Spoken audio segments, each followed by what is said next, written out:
Hello and welcome to another episode of What's Inside. Imperial Assault Week continues here on What's Inside, and today we're looking at the villain pack for Stormtroopers. These are just your generic everyday can't shoot at a standing wall Stormtroopers, and there are 3 of them in this blister pack. They can be used with just the Imperial Assault core game, which of course you need to play. So let's open this thing up and see what's inside. This is part of my buddy Wyatt's haul, like all the other ones. So let's see what we've got here. I'm going to use the scissors. Do not use scissors unless you get permission from a responsible adult if you are not a responsible adult.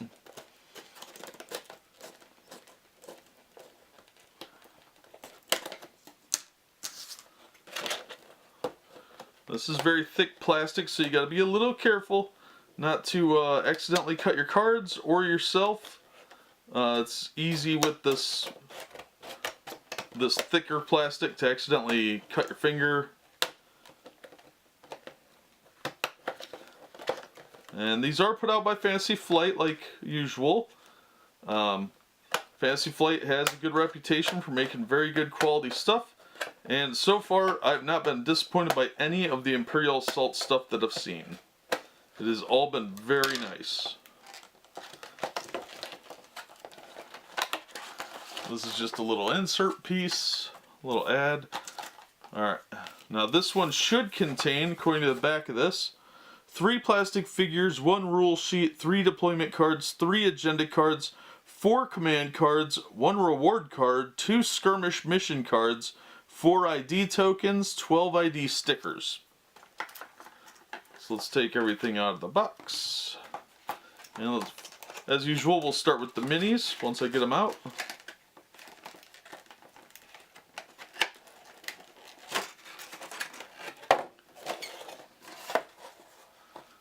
Alright, so let's look at these figures. Oh, these are real nice. Real nice sculpts. They look just like the Stormtroopers in the movie. I don't know how well that's gonna zoom in on those.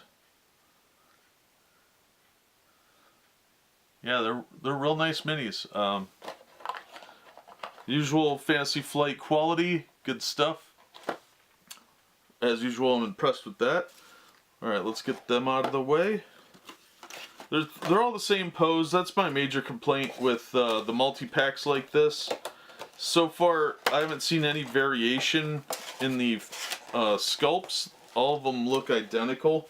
And I kind of don't like that. But I'm not in charge, so what do I know? Alright, we also have some stickers here. These say number 10. And there's 4 different colors.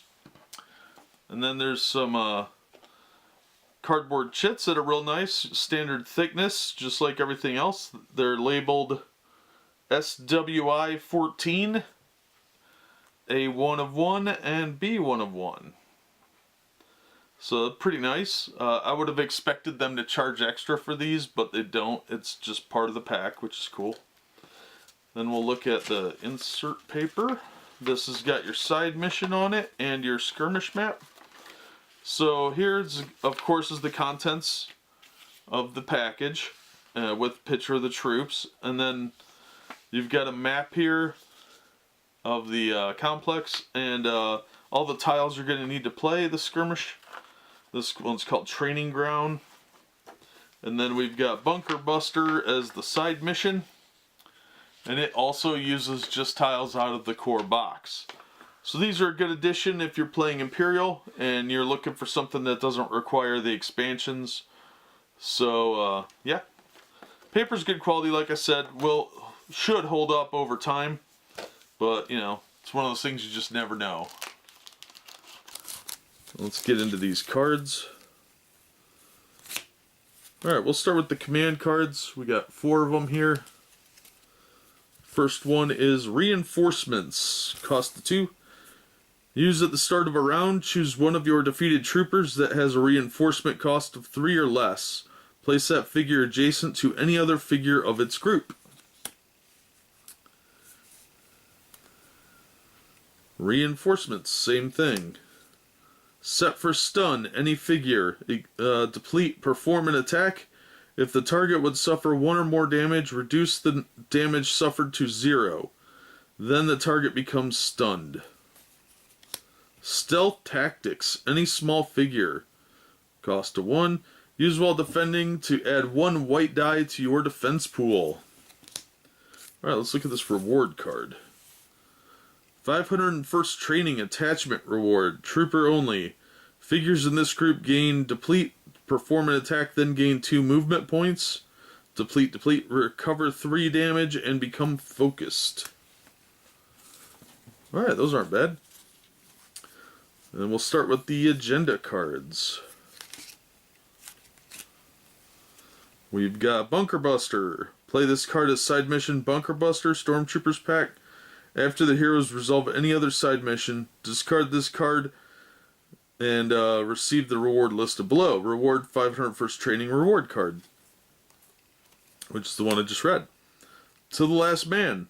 Keep this card secret. During any mission, play this card on a Stormtrooper figure whose group has only 1 figure remaining.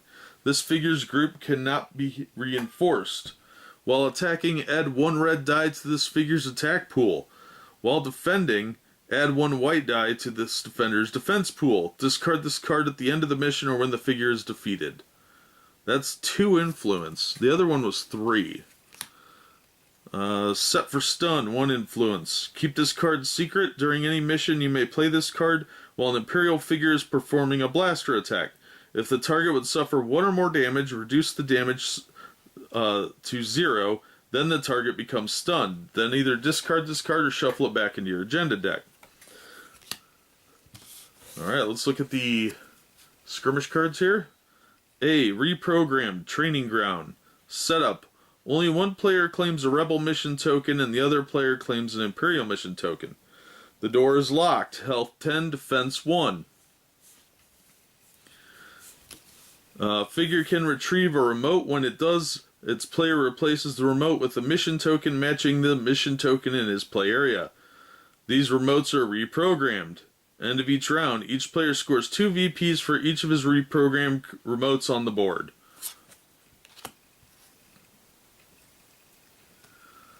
Deception Game Training Ground. After setup, each player places 1 face-down red neutral mission token on one of his deployment cards and 1 face-down blue neutral mission token on up to 2 additional deployment cards.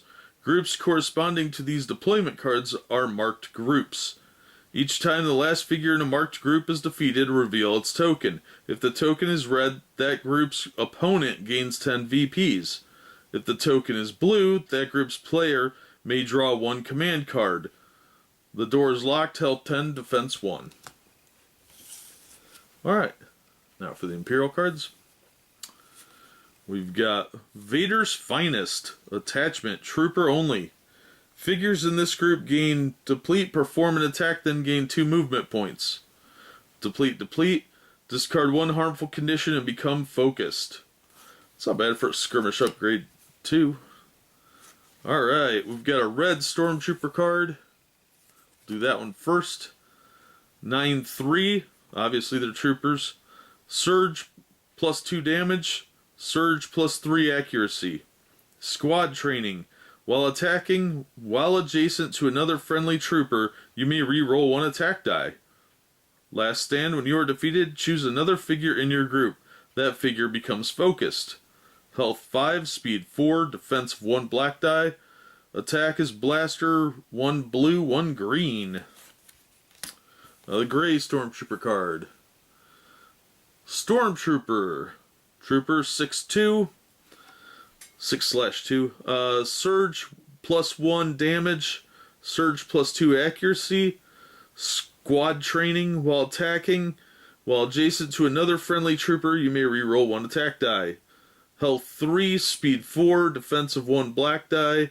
Attack blaster of 1 blue, 1 green. So it's actually not too bad. They're okay. Nothing too fantastic, but not awful either. But that is what is inside the Stormtroopers villain pack for Star Wars Imperial Assault. As always, thanks to Wyatt for letting me open his cool stuff, and thank you for watching. And we hope you come back as Imperial Week continues here on What's Inside. But that'll do it for this episode. We hope to see you next time, and be sure and check out some of our other videos, and we'll see you then.